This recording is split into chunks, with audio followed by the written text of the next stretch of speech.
Have you played the Tchaikovsky?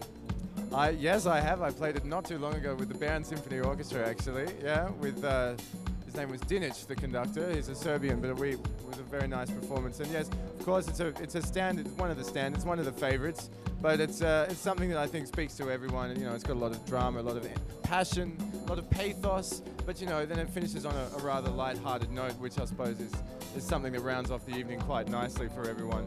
So you know, I think it's something that people can really you know, connect with, even if you don't know much about music. Totally agree. It starts already with this horn theme. Yeah. It's really fate, nah? Yeah, that's the fate motif. It is that, and it's just kind of, you know, rips your heart out and really sort of, you know, instills a sense of dread and foreboding. And but then, you know, over the course of the piece, it's sort of the tension is gradually, you know, released. And a gorgeous slow movement. Gorgeous slow movement.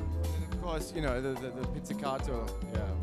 So pizzicato, for everybody, pizzicato is plucked strings, and very fast ones also, no? It's actually quite a virtuosic piece for the orchestra, and you know, it's got a lot of humor in it as well. I think, you know, it presents the full gamut of, you know, human emotion in a piece of music. You know, you couldn't really ask for much. And now, what about the party afterwards, which is the thing that we're going to see? You know, what is that going to be? Party afterwards, you know, I think that's perhaps secretly that's why everyone is here, because, you know, the party is just one of the highlights in the Zurich musical calendar. As you can see, we're here in this beautiful hall, and we're going to be listening to the New Detroit, which are a bunch of guys from the States, but mostly living in Berlin, as far as I know. And we had a workshop tonight, this afternoon, I should say, with one of them, Kelvin, Sholar, and who was fantastic. It's fantastic. He's a thinker. And he's a real. He really wants to give of himself as well. You know, he's such a versatile musician. And I mean, how did you find talking with him today? Fascinating. He thinks so quickly, and he thinks about education, about politics, about the role of art in society, which is just really, really beautiful.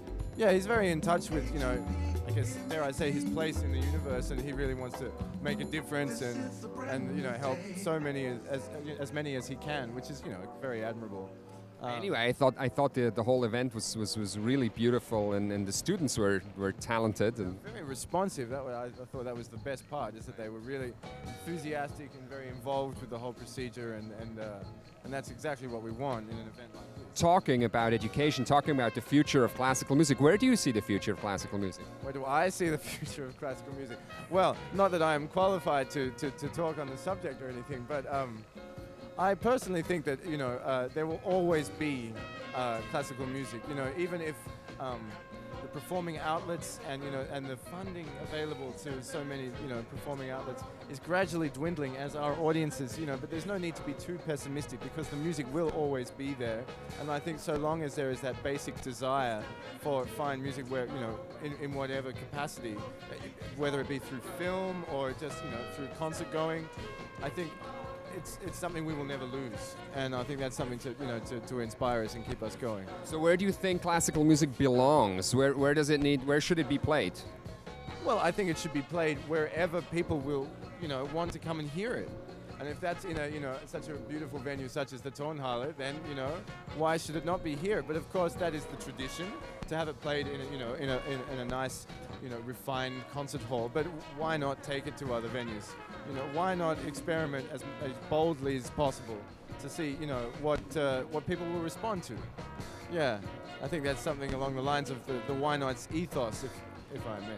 Absolutely. I mean, we're doing this classical in club series called the Ynight, and absolutely, that's our ethos. Let's bring the music also to unexpected places where it belongs equally. You know, it's equally at home there. You play in T-shirts, and you play, you know, in an industrial place, and the music fits perfectly. You play it a little differently. You actually look for different sounds. You play maybe a little rougher. You might play maybe a little rawer than usual. But it's beautiful, and people really appreciate it. No? And it's something that people have really responded to here in Zurich, I think. Yeah. You know, you found quite a, you know, steady audience, and that is something that's, you know, really something to celebrate. But that, you know, a live music event which is attempting to sort of revamp the traditional means of presentation has found like such a steady audience. I think that's something really to celebrate.